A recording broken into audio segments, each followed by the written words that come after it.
Le Real s'est fait laminer aujourd'hui. Salut les fans du FC Barcelone, salut les fans du football, j'espère que vous allez bien aujourd'hui parce que moi je perds la forme. Aujourd'hui je vais vous faire le débrief du match qui s'est opposé entre le Real de Madrid et Celta Vigo, qui s'est soldé sur un score de 2-0 en faveur du Celta Vigo. Le match a été totalement maîtrisé, surtout défensivement, par l'équipe de Celta Vigo, qui a su pousser dans les derniers retranchements certains cadres, certains joueurs du Real de Madrid, ce qui a causé 2 cartons rouges durant cette rencontre. On va revenir un peu dans tous les petits détails qui se sont passés durant le match, mais avant ça, n'oubliez pas surtout de vous abonner et d'activer la cloche de notification. Et aussi, voici ma page TikTok, les gars. Je commence aussi à publier du contenu sur TikTok, donc allez y jeter un coup d'œil et laissez votre abonnement. Merci bien. Déjà, j'aimerais pointer du doigt une personne, un joueur, un élément très fort, surtout du côté de la Casablanca cette saison. Il s'agit ni plus ni moins de Kylian Mbappé. Je l'ai vu dézonner plusieurs fois durant le match et moi j'ai pas compris. Mbappé, il était amené au Real de Madrid pour jouer au poste de numéro 9. Il a 16 buts en Liga. Personne ne discute. Voilà, c'est le meilleur buteur de la Liga. Mais cela pénalise ses joueurs aussi, Vinicius et Rodrigo de l'autre côté quand il fait son entrée de jeu. Parce qu'il est inadmissible que dans cette équipe du Real de Madrid, c'est Valverde qui vient faire la course dans la surface de réparation pour pouvoir dévier un ballon, mettre son pied en opposition, ou bien par exemple Jude Bellingham. Ce n'est pas normal. Ce n'est pas normal. Mbappé, il doit savoir et comprendre que c'est un joueur de surface. Vraiment, les supporters du Real de Madrid, je ne sais pas comment vous faites pour gérer ça. Certes, il va marquer des buts. Ça, c'est indéniable. Hors de la surface, il va dribbler 1-2 joueurs. Il va éliminer, il va allumer une frappe dans la lucarne. Ça, on connaît, c'est du Kylian Mbappé. Mais dans ce Real de Madrid, si Xavi Alonso veut vraiment jouer comme il a envie de jouer dans son système de jeu, Mbappé doit savoir qu'il doit apprendre à jouer comme un numéro 9. Vinicius fait tout le travail sur le côté, il centre le ballon dans la surface, il n'y a personne. Si ce n'est pas Jude Bellingham qui se projette de temps en temps pour pouvoir dévier le ballon, mettre son pied en opposition, mettre une tête hasardeuse qui va entrer au fond des filets, vraiment il n'y a personne. Il n'y a personne et c'est inquiétant. Vous gâchez tellement d'occasions, surtout en contre-attaque à cause de ça. Mbappé, au lieu de plonger, par exemple, dans les contre-attaques, Vinicius a le ballon sur le côté. Mbappé ne peut pas voir et avoir la lucidité de plonger directement dans le dos du défenseur. Proposer un appel en profondeur pour pouvoir déjouer la défense. Pourquoi il ne veut pas comprendre ça? Mbappé, il est en train de jouer comme un ailier au lieu de jouer comme un numéro 9. Parfois, quand il part même sur le flanc gauche, Vinicius redescend. Vinicius, il redescend pour aller chercher qui là-bas? Il redescend pour aller chercher qui? Vraiment, regardez, je suis même énervé à votre place parce que quand il regarde le match comme ça, tellement vous avez déjà une possession stérile et ça, c'est vraiment très grave.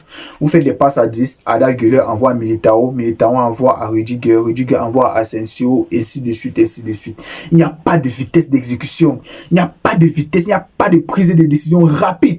1-2, ça élimine un bloc. 1-2, ça élimine la défense. 1-2-3, appel en profondeur, il n'y a pas de ça.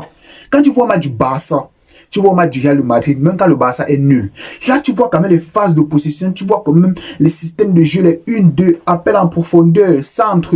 Par exemple, hier, sur l'égalisation de Ferran Torres, vous avez vu parfaitement de quoi je suis en train de parler là. Fixation de Ronny Bardadi aux abords de la surface, appel de balle de Jules Koundé, il plonge derrière, et ensuite il fait un centre, et ensuite c'est but. Et ensuite, c'est but. À part le match face à Atletico Bilbao qui était finalement trompe-l'œil, les gars, je n'ai pas encore vu un Real de Madrid aussi bien joué comme quand le FC Barcelone joue même dans la défaite. C'est pas normal. Sachez que les défenseurs aujourd'hui, ils contre Vinicius à 2. Ils viennent, ils battent Vinicius à 2. Donc Vinicius aujourd'hui, il ne peut pas s'en sortir face à 2 joueurs. Personne ne vient l'aider, personne ne vient plonger dans le dos de la défense. Comment? Comment c'est possible? Vous voulez qu'il crée, vous voulez qu'il fasse la magie sur le côté pour dribbler 2 joueurs. C'est impossible, aidez-le. Vous êtes tellement désorganisé dans cette équipe, vraiment c'est incroyable. Moi, si je suis supporter de Real Madrid, vraiment je vais casser ma télé pour excès de colère. C'est incroyable. Tellement parti c'est bouché, vous vous mettez à faire des frappes à distance. Vous croyez que c'est tous les jours que ça va marcher? Non. Celta Vigo est venu avec un plan bien précis. Jouer la ligne de 5 défenseurs bien costauds, bétonner et jouer les contres.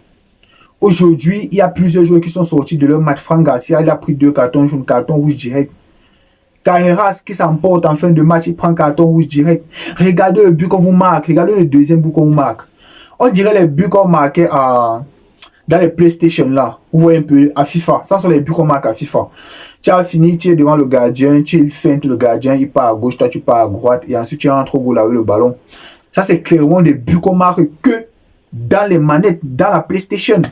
C'est inadmissible de se prendre ce genre de but au Bernabéu, les gars. C'est incroyable.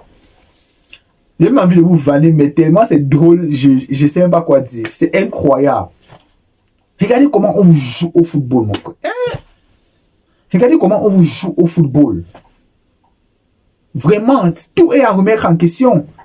Le match face à Athletic Bilbao, c'est un trompe-l'œil. C'est un trompe-l'œil. Ce n'est pas toujours en tirant en distance et que ça va entrer.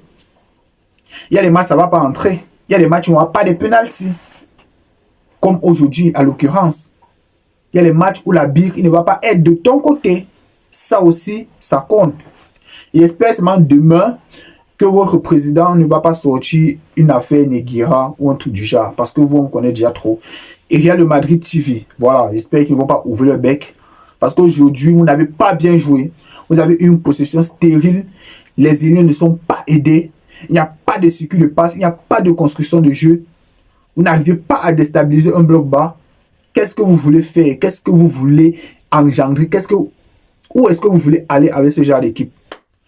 Donc les gars, c'était un peu mon coup de gueule par rapport au match du Real de Madrid. Vraiment, force à vous les gars. Aujourd'hui, on vous distance de 4 points. Voilà. Alors que vous avez gagné le Classico. Vraiment l'ironie. Mais bon, la saison n'est pas terminée. C'est que la 15e journée. On ne sait jamais de quoi demain est fait. Et on se retrouve à la prochaine. Ciao.